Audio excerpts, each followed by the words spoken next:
안녕하세요. 심화공간입니다.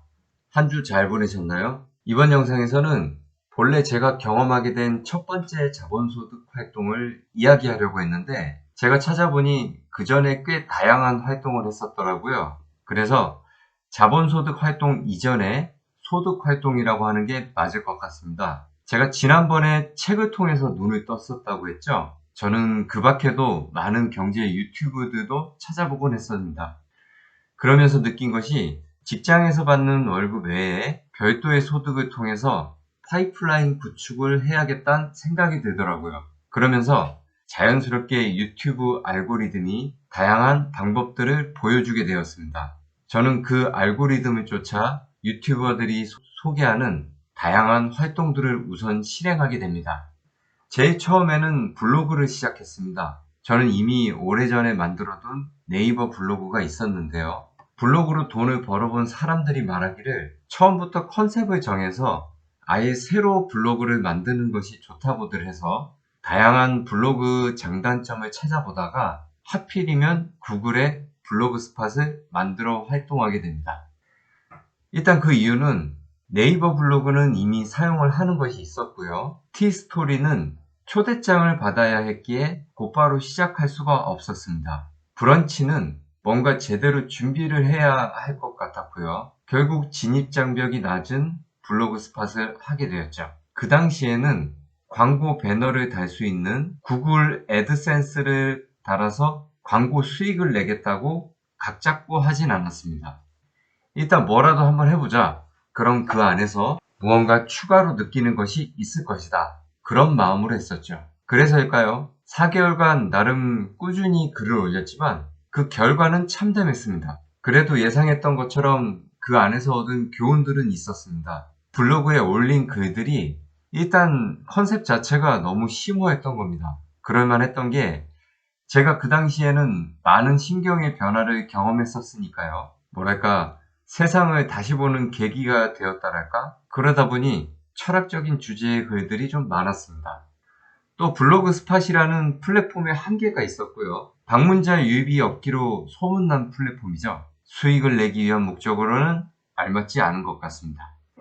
블로그로 이미 성공을 하셨던 다른 전문 유튜버 분들의 이야기처럼 주제 선정이라든지 알고리즘 활용도 중요하겠지만 제가 블로그 활동을 잠시 경험하면서 느낀 그리고 내려진 결론은 이겁니다. 첫 번째, 블로그만으로는 힘들다.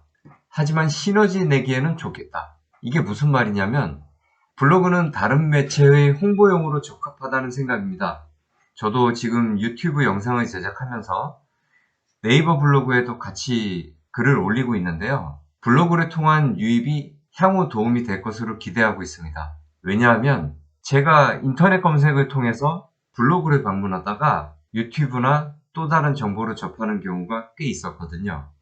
그럼 저 말고 또 다른 분들도 비슷한 경험들이 많이 있으시겠죠? 두 번째, 꾸준히 올려야 한다. 이건 제가 아직도 이루지 못한 영역인 것 같습니다. 블로그뿐만 아니라 모든 일들이 그럴 테지만 꾸준하지 않으면 관심도 멀어지게 될 테니까요. 생각보다 쉽진 않았습니다. 꾸준히 포스팅 하는 게 말이죠.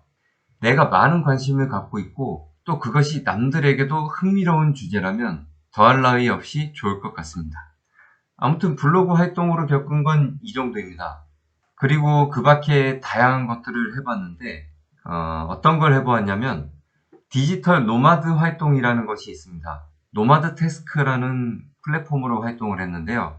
일정 금액을 지불해서 서비스를 요청하는 사람이 있고요. 누군가는 그 서비스를 이행해 준 뒤에 돈을 벌어가는 방식입니다. 보통 특정 앱을 설치한다든지 회원가입, 카톡 채널 추가, 좋아요 눌러주고 인증하기 이런 것들입니다. 그만큼 쉽고요. 또 쉬운 만큼 보수도 적습니다. 0.5에서 2달러 사이 정도 되었던 것 같네요. 저는 토탈 한 30달러 가까이 모았던 것 같습니다.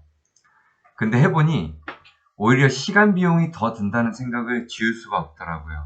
일정 금액의 포인트 이상이 되어야 현금 인출이 또 가능했고요. 수익금이 대체로 소액이었기에 현금 인출 시에 그 수수료도 무시 못했습니다. 자, 그 밖에 더폴이라는 앱도 있었는데 설문조사를 하면 암호화폐를 지급하는 서비스입니다. 위조가 불가능한 블록체인 기술을 사용하는 플랫폼이라서 그런지 사회 이슈에 민감한 주제들이 많습니다. 설문조사 내용들이 시사를 주로 다루다 보니 저는 개인적으로 도움이 되어서 지금도 이용하고 있습니다. 이런 서비스를 경험하면서 자연스럽게 암호화폐라는 것도 알아가게 되었습니다. 저는 개인적으로 암호화폐는 신뢰하지 않는 편인데요. 이걸 알면 알수록 향후에는 암호화폐가 활발하게 이용될 거란 생각도 들더라고요. 자, 그리고 라우드 소싱이라는 것도 잠깐 경험했었습니다. 기업이나 관공서 같은 곳에서 콘테스트를 열고, 그러니까 공모를 하는 거죠. 보통은 회사 로고나 제품, 캐릭터 디자인, 중소기업에서 출시하는 제품 이름, 이런 것들을 공모합니다. 그럼 많은 사람들이 참여를 하겠죠. 그 중에서 가장 우수작을 선정해서 상금을 지급하는 시스템입니다. 회사에서는 상금을 지급하고 그를 통해서 얻은 디자인이나 아이디어를 가져가는 거죠. 지금 생각해봐도 꽤 좋은 서비스 같습니다. 저도 숙취해소 음료 이름 공모에 지원했었는데 당선되지 못했어요. 꽤 괜찮은 아이디어였다고 생각했는데 안타깝게도 2등으로 떨어진 건 아닐까 죄송합니다. 이 라우드 소싱을 알게 되면서 느낀 것이 디자인 툴을 좀 배워두면 요긴하게 쓰일 수 있겠다는 점이었습니다. 일단 시장 자체가 크니까요. 공모할 수 있는 대부분이 디자인 계통이었습니다. 크라우드 픽이라는 것도 있었는데 잘 찍은 사진을 올리고 그 사용권을 수수료로 받는 시스템이었습니다. 누군가 내가 올린 사진을 돈을 지불하고 사용할 수 있는 거죠. 사진 찍는 것이 취미라든지 또 사진을 잘 찍는 사람들이 있다면 요긴하게 쓰일 수 있을 것 같습니다. 레이블러라는 앱을 활용하면 인공지능 소스로 팔아서 돈을 벌 수 있습니다. 이를테면 집에 있는 시계를 촬영해달라고 요청을 받으면 상하 좌우 앞뒤를 찍어 올리고 그 수고비를 받는 방식입니다. 특정한 상황에서의 대화 목소리를 녹음해서 올리는 미션도 있고요. 근데 이건 실제로 해보니까 그렇게 많은 미션이 적용되진 않더라고요. 기업에서 필요로 하는 목소리도 특정 연령이나 성별만 가능하고 말이죠. 또 뭐가 있을까요? 티스프링이라고 있습니다. 우리가 가상 온라인 상점을 만들어 놓고요. 저작권에 침해되지 않는 괜찮은 이미지를 올려놓습니다. 그러면 옷이나 액세서리 같은 것들에 그 이미지를 입히고 상점에 걸어둘 수가 있습니다. 그걸 구매하는 사람이 나오면 공장에서 알아서 제조를 하고 판매를 하고 우리는 그 이미지에 대한 수수료를 먹는 구조입니다. 자본금 하나 들 필요가 없이 상점을 운영할 수 있는 거죠. 꽤나 괜찮은 것 같죠? 하지만 이미 많은 전 세계의 사람들이 참여를 해서 그런지 저 하나도 못 팔았습니다.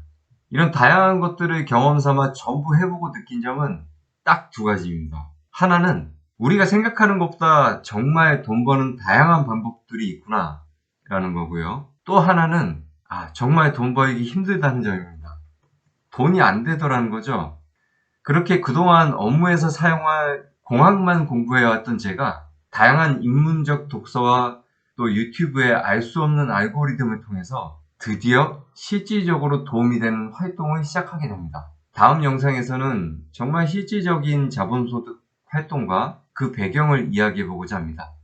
오늘은 여기까지입니다. 도움이 되셨다면 구독과 좋아요 부탁드립니다. 지금까지 심화 공간 속의 심화였습니다. 끝까지 시청해주셔서 감사합니다.